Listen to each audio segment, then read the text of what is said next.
The Chicago Bulls get a narrow 5-point win over the Portland Trail Blazers at home. Coby White and Nikola Vučević combined for 61 points. Josh Giddy gets another triple-double. That means it's Vegemite time. We're about to get into all and more right after this.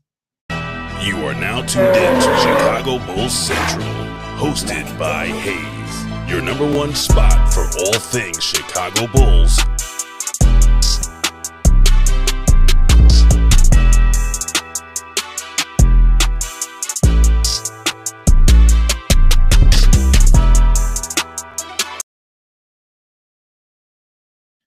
What's going on, Bulls fans? Welcome to another episode of Chicago Bulls Central, your number one spot for everything Chicago Bulls related. I'm the host there, Haize, but more importantly, you guys can follow the channel at Bulls Central Pod on every social media platform we happen to be on. With that said, let's go ahead and get into this content for today, y'all. And hey, the Bulls had themselves a game. Now, it was an ugly game. It was an ugly win, but they did pull it out, right? 118 to 113. When you look at the first half of this game, it was terrible shooting from both sides, from both teams. Didn't get that much better over the course of the game, but Bulls did put up stats. You got Nikola Vučević with 31 points, 12 rebounds, 2 assists, 2 blocks in this game from Nikola Vučević. He's tied for the leading scorer with Coby White, who has 31 points, 7 assists, 5 rebounds. He did have 4 turnovers, but he went 9 of 16 from the field. More efficient day than it looked like. He did get to the free throw line 12 times, which is the thing we keep talking about Coby. When that shot's not falling initially, get to that free throw line. That's what Coby White was able to do in this game. When you look at the first half versus the second half for Coby White, right? Coby White in the first half of this game went 3 of 8 from the field. He had 4 free throw attempts in that game and in the first half, and he only had 11 points. You flip that and look at the second half of this game where Coby White went 6 of 8 from the field, 7 of 8 from three-point line. He had 20 points in just the second half of this game. Very important game for Coby White to be able to learn. Again, with Coby White being thrust into the number one scorer, these are the type of games you want him to learn how to have, right? Bad first half, played much better in the second half, got himself in rhythm getting to the free throw line, and then his shots started falling, right? Really good game from Coby. But Josh Giddy, I don't know Josh Giddy's middle name, or I would have said it, 15 points with going 0 for 5 from the field in the first half. He finishes 4-3, not the best shooting night, but still impact. 19 rebounds from your point guard, 19 rebounds, 12 assists, 15 points. He only had 2 turnovers in the game as well. Josh Giddy, very good night from Josh Giddy.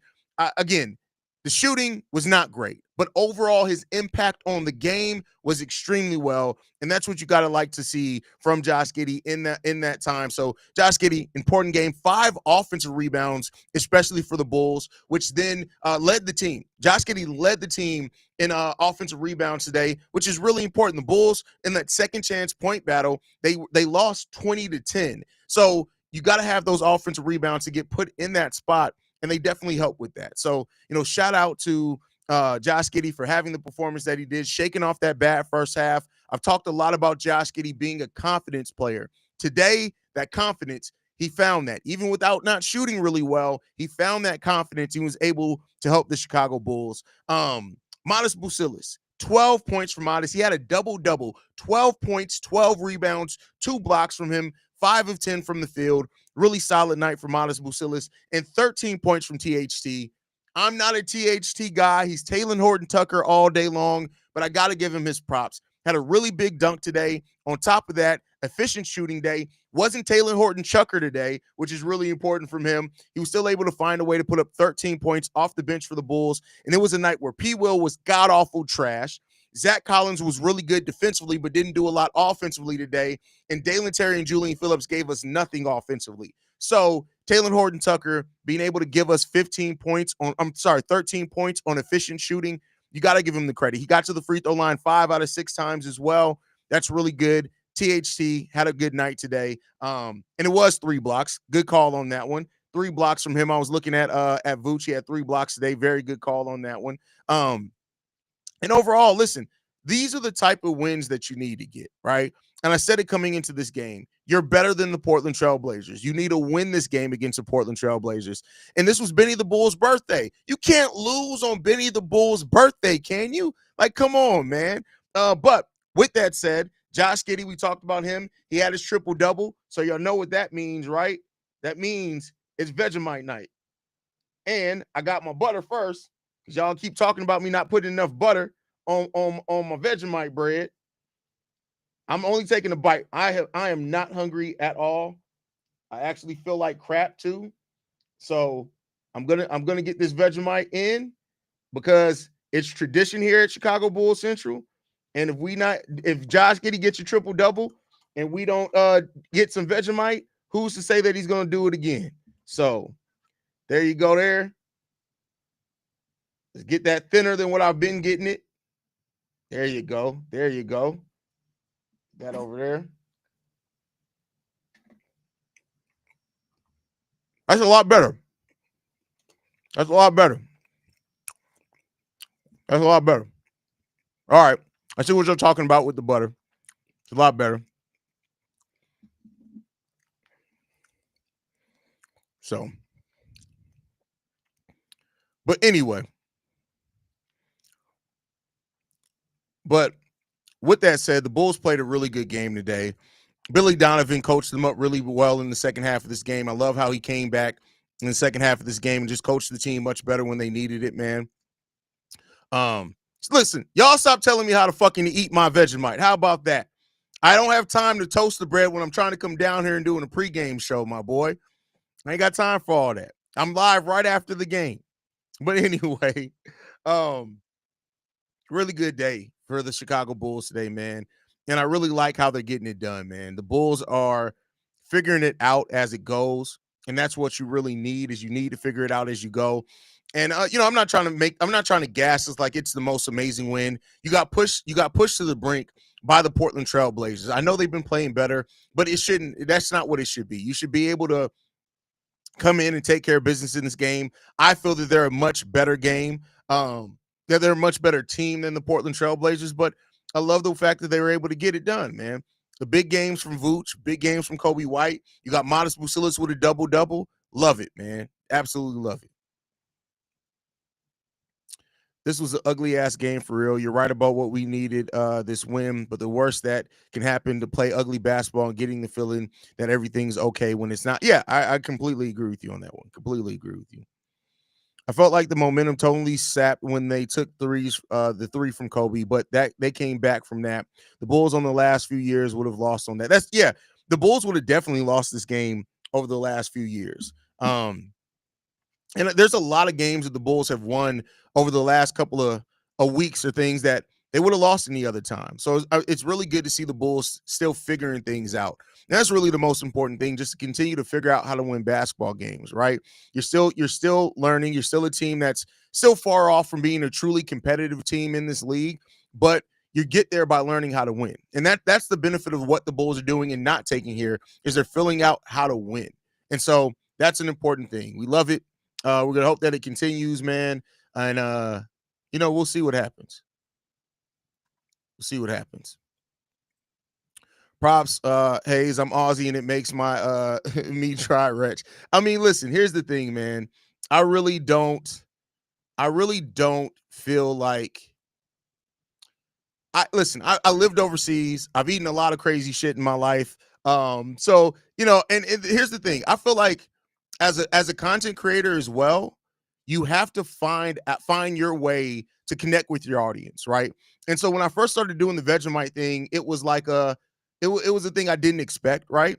But I will say this is that I appreciate the fact that it helped me connect with the Aussies, right? With the new Aussies that were coming here. And I don't say that to sound ignorant or anything, but like you got to find a way to connect with your audience. I know we had some Aussie fans before, of course, because the Bulls have a segment of the fans in Australia already, but they were already coming over here. There are a lot of Bulls fans that didn't like Josh Giddy, all those type of things. And I think because of, me wanting to connect and also like being a very objective person, I wanted to have fun with it. So, it's a gag now. I don't know if we're going to keep doing it next season, but it's fun to do. Like, it's just fun to connect with your audience. And sometimes you just got to have fun. There's so many content creators. And I'm sorry, I'm going to get off this on a second. I don't want to get on a high horse or anything, but there's so many content creators who are so stuck on their points, their takes,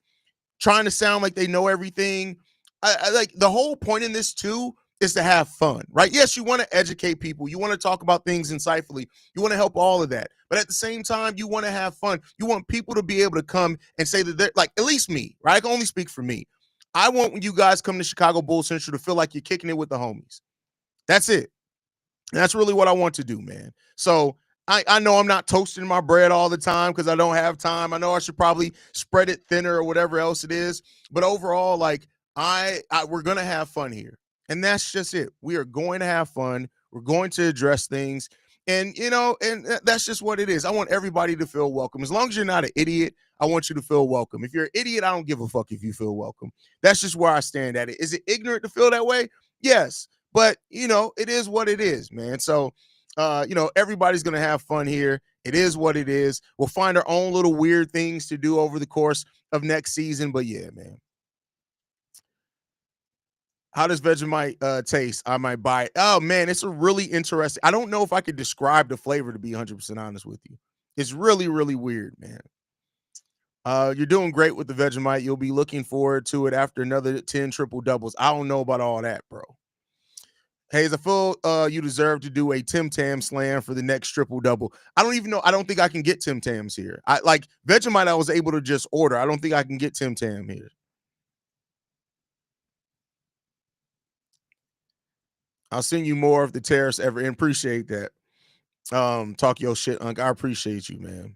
Haize hit the nail on the head regarding Giddey controlling the game without scoring. And listen, that is an amazing skill to be able to have. And that's not to take away from people who can control the game with scoring, but as he figures it out, right? I think that's a really good thing. Like as Josh Giddy is showing all the different ways. And the thing that I always say, right? And if you agree with me, great. If you don't, cool too. But the thing I always say is that Josh Giddy, ideally, with the way that Josh Giddy likes to play basketball, if Josh Giddy only had to score 14 points, but he got 18 assists, that's how he would prefer. He likes to do that. Not to say that everybody likes to score and get involved in the offense, but Josh Giddy is so incredible at setting up other players that, and when he has games like this, to me, that shows to me that as the team improves, Josh Giddy's still going to be good in certain areas because he just wants to help set things up. He wants to help put people in the right position. So I think that's a really good thing, for him, for the Bulls, for all that. And so we'll keep it going and see where it's going to land us at. Need to get these Aussies and everyone over to the Discord. Yeah, that's true. We do need to get over to the Discord. I should be able to send you Tim Tams if you want. Oh, absolutely. I'll take it. Yeah. I don't know if it'll come in time for any more games, but we'll see. Giddey realized that the Blazers can't defend inside and help Vučević carve them up. Made the man look 5 years younger. But see, this is what an engaged Vučević can still, and that's why, I know I'm not making excuses for Vučević. He has been disengaged for a while now. But engaged Nikola Vučević can be so freaking good for this Bulls team. So good. And so you just need that. But and I know we talked a lot about Giddey, but also Kobe White's game today.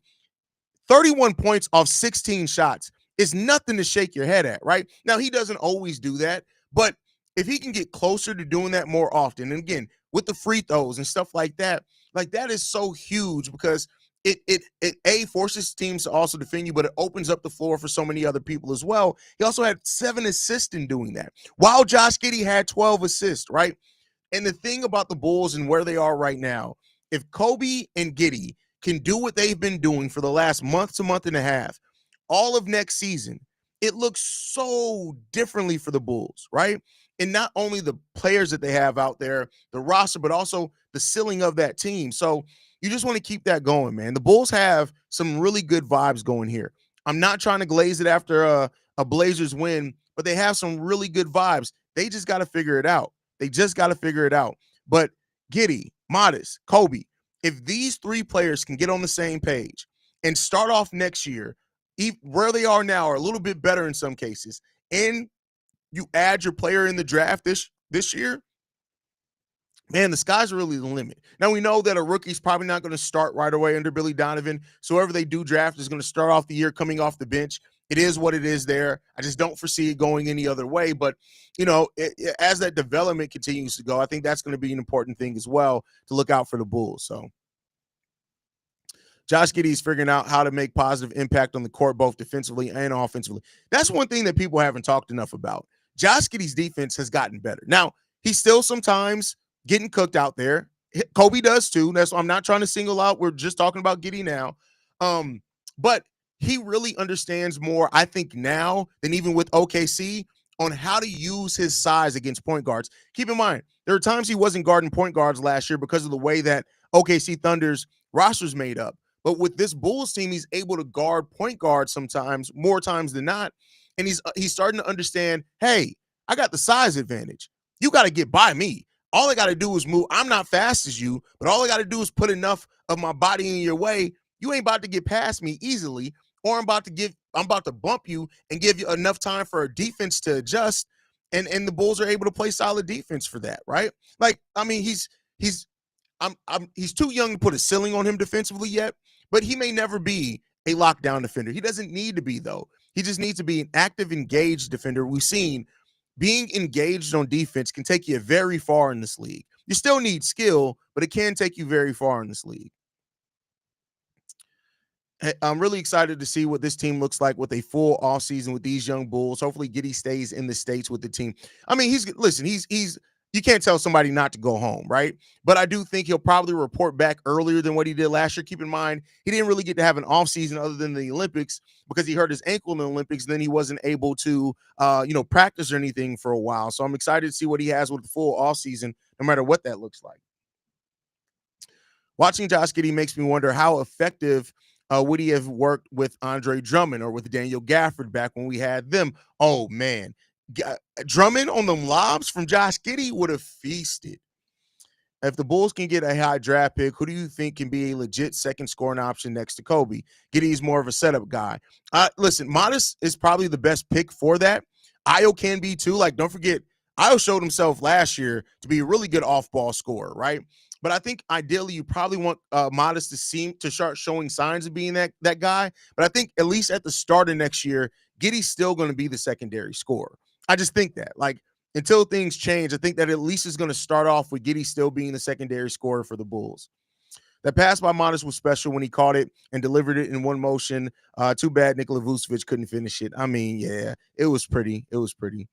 Haize, you about to shout out the huge Matas 3 when the Blazers were in that 12-0 run. I mean, I talked about how good Matas played. I don't really call out specific plays in my post game, but Matas always makes a big impact for the Bulls. Haize, you got to shout out the huge. I don't have to shout out nothing. The hell? I think what's most surprising with the recent play is how often we are leading in these games and keeping the lead or back and forth so often. It's encouraging. That's a good point. Good point there, Rob. Just imagine if Donovan Clingan was on the Chicago Bulls squad instead of Vooch. Man, our defense would be scary. Listen, I'm not as high on Donovan Clingan as some people are. I understand that he's still a really good player, make no mistake about it, but I'm just not as high on him as some people are. If the Bulls can possibly finish as a top 7 team this year, hate to say it, but AK has finally done a good job. I don't know if they're going to get that high. Like, let me see something. Where are the standings at? And I don't think all the games are done yet.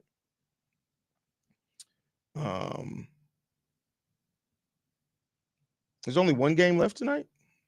Oh, no. Damn, New Orleans and freaking Dallas hasn't even started yet. That's crazy. So the Bulls right now, they're three games back of the 7th seed. I mean, it's possible, but Orlando Magic playing really good basketball right now. Really good basketball. Haize, this is just thinking about the impossibles. What would you think about the Bulls sign? I've been very Miles Turner, just to finish reading your comment, but I don't think the Bulls need to make any move for any veteran players. Like, not that level, not big name players that are going to cost a big contract. I think where the Bulls are right now, they need to just go through the process. They've tried to jumpstart the process before. It blew up in their face. I think they just need to go through this and just deal with it, man. Starting to get second thoughts on moving Vooch. Giddey bringing the best out of him, and Vooch and Kobe are thriving. You've seen a couple of games, bro. You've seen a couple of games, man. Is Benny the Bull the best player? Come on, bro. What the fuck are we talking about, man? what a game. The Vučević was out. That is hilarious. No, I'm saying next year, my boy. Next year to what? To what? What are you saying next year to? I don't even remember your last comment. Oh, okay. You're talking about next year with the 7 seed? Yeah, I mean, I think next year if they're competing for a 7 seed next year, yeah, I think that makes sense. I think you're right there. I think that makes sense as far as we're on to something with this roster. Look, y'all, it's not about where you drive, it's about who you draft. Where you draft is probably what you meant there, Shay. Could AC been traded last year to OKC for their I think 12th pick? Maybe we could have took Ware Connect, but then no Giddey. So I'm glad they got Giddey and now draft the center this year. Next, yeah. I mean, listen, you could have been. It's a lot of woulda, coulda, shouldas, but hey, it is what it is. What's happening to Vučević? He almost looks like he's gonna pass out because he's old, and this team plays at a high pace. And what is Vučević not like doing? He doesn't like playing at a fast pace. With how the standings are, with the Hawks having a hard run of games, we can definitely land in the 8th spot. It's possible. It's possible for sure. If the Bulls can just get to the 8th seed, I like their chances. Winning 2 in a row against the Heat, Hawks or Magic might be hard. Much easier to win 1 or 2. You see. I think Miles Turner will be perfect for this team. He won't cost much, but he's great. See, that's the thing that people always go wrong. Everybody always thinks that because they want a player, he won't cost much. Miles Turner is going to demand at least $28 to $30 million. And again, I don't think, like, not to say that the Bulls can't afford it, but I don't think that the Bulls need to jumpstart their process with a big name, older player like that. Like, I just don't think that that's where we are yet. Giddey leading the team with minutes with 39. Is that a first? I would have to dig into the archive on that one. I'm not sure.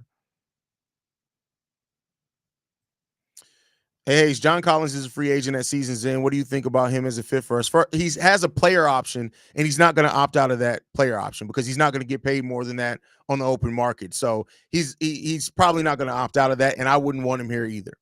Vučević got bricks or weights in his feet, damn near 7 foot, and can't finish a pretty lob from Boozy. Well, he's not a leaper. Like, he just can't jump much at all. Vučević is like the dad who is playing pickup with the kids in a drive away and is hitting that they should check on dinner after 10 minutes. That is hilarious. John Collins will be a great addition. I don't know about all that. John Collins is a very inconsistent player. Well, there'll come a time that if Giddey doesn't get a triple-double, it will be below par game for him. I mean, no, because he doesn't get triple-doubles often. Like, triple-doubles are rare. I think he has less than 10 triple-doubles this year. So, no, you don't have to have a triple-double for it to be a below-par game. Off topic, but the Spurs have a chance to do something outlandish if they draft Oliver Rowe next year. 7-9. So that's crazy. That's crazy. Definitely don't need to expedite the process again. Just develop the guys naturally and teach these guys how to win first. Exactly. I'm not with expediting the process. They really might, depending on Matas development in the offseason, really be a mid to top tier team, barring they don't make any drastic changes to the roster. I don't know about top tier. Listen, unless Matas turns into a superstar, which we'll see, right? But you don't bet on that. But I don't think they could be a top tier. Mid tier, probably, right? Competing for maybe an actual playoff spot, maybe, right? Would be nice to finish 8th just in case we forget to show up in the first playing game and get the double chance. Yeah, I mean, listen, it is what it is the way I view it, man.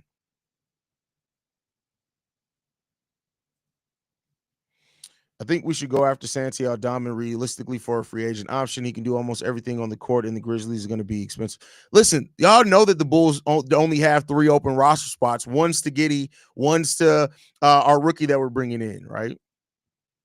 I see Ricky Aldana was on Stacy's Give Me the Hot Sauce pod. I can't listen to that one. My ears will bleed from his whiny voice. That's crazy straight. Malawak is the answer. I won't say that. You can't say that for sure. I'm sorry. Malawak is like, he has a very high ceiling, but he has a low floor. And I can't say for sure that he's like the perfect option for the Bulls. Not to say that I'd be mad if they draft him. This may sound crazy, but I would much rather have Zach Collins or Smith as my starting center if we don't draft one. We're trying to become a consistent playoff team. I mean, I can feel where you're coming from in that one. I could definitely feel that. John Collins always makes me think of that IO game winner where we celebrated on his corpse. That is hilarious, man. That was one of my best sayings ever. Haize, what about what they did with Detroit? They were just bringing in veterans, made them legit team compared to last year. Well, they also had a coaching change, right? That actually believed in their players. So it wasn't just bringing in the veterans. They actually played Jaden Ivey instead of playing Killian Hayes over him, right? They actually had a better system. So I get what you're saying in that, but at the same time, that was a team that they had a lot more roster flexibility than the Bulls have as well. So, I mean, complimentary vets, maybe, but I think we already got our version of that. We got Kevin Huerter, who can be our Tim Hardaway Jr., right? We got that. We got our Trey Jones, who, if he stays here, that can be our who's the other veteran player? Nobody's Tobias Harris, but I think we already got that. I think the trade in Vučević the trade with Zach got us our version of the veterans that the Detroit Pistons brought in. Just my opinion. The game really showed where this team is at the moment. Just a team in the middle, but have a future that looks good. With a few moves, can make a move like Detroit. We'll see. We shall see. We shall see. We can trade people. It's not like we're 100%. Yeah, but if you trade people, you get people back, right? So it's not like you're just opening roster spots. And also, you got to think about, like, who do we have to trade that people want? Most of the people that we could trade, we actually want to keep on this roster. Nobody's going to take Javon Carter. Nobody's going to take Patrick Williams. Maybe you can move Vučević, right? Nobody's going to take Dalen Terry. So, like, you got to think about that part too. Like, nobody's just going to be lining up to take our misfits, right? I've seen enough. As much as I got love for we completely won the trade. I didn't feel that way initially. I seen them. Okay, I got you. Yeah, I think we did. For everybody that's saying get up to the AC, just remember, if we win the 7th versus 8th game, we play the Boston Celtics. I think they're talking about more next year, right? But yeah. My back is feeling great after it got. First of all, that's crazy. Diesel says, I'm telling you, Acme needs to buy, but they won't. I get what you're saying, but they won't. The Bulls do not buy out players with a guaranteed contract. Now, they may do it after the trade deadline, which you do save a little bit then, but they're not going to do it in the offseason. That's not what the Bulls do. They don't buy out players. They don't. Go look at the history of the Bulls. They don't buy out players. That may be an ownership mandate. I don't know. Pistons was a recycle bin for most NBA teams building their roster in cap space last year, and indirectly became good team with a now good coach. And Cade stepped up and became a star, right? Like that part played a huge role into all that as well, right? P. Will is the opposite of Stu in terms of wanting to fight. That's crazy. Pistons, I already read that. What position ideally would be the cheapest position to fill your team with, like, the NFL running back position? Would it be a center? It's really not a lot on that, man. Like, it really depends on the NBA and what level of player that you're trying to get. It's not necessarily just position, right? Like, there's not positions that are necessarily just cheaper in the NBA. It's really tiers of players, because it's a little bit different than the NFL, because the NFL, you have so many players on your roster. NBA team, you got 14 roster spots. Why trade DT? He can be a Pat Bev type player, defensive pest who was hustle. He may only score 10 points in his career, but you don't count him out. Who counted him out? See, y'all be taking parts of what was said, and y'all don't really listen to the full thing. Why did I say I didn't say trade Dalen Terry? Yeah, the only buy kind of was Boozer, and that was a stretch provision Bulls barely wanted to use. Exactly. They barely wanted to use that. Wonder if Vučević going to smoke that. Wow. Hey, Acme can start a new trend. I mean, we finally trade DeMar and Zach. DeMar left in free agency, and they have been trying to trade Zach for a while, right? You're talking about sending out money instead of bringing in money. Like, it's just the way the ownership works. I don't even think that's an AK thing. I think that's an ownership thing. Wonder if Vučević going to smoke that coochie after playing well today. Sorry, bro, I had to. That's hilarious. I mean, the Bears never fired a coach midseason. Never say never. Again, completely different ownership. Like, they changed. They have a new CEO. The Bulls have the same CEO. His name's Reinsdorf, right? So it's different. Y'all be making blind comparisons, man.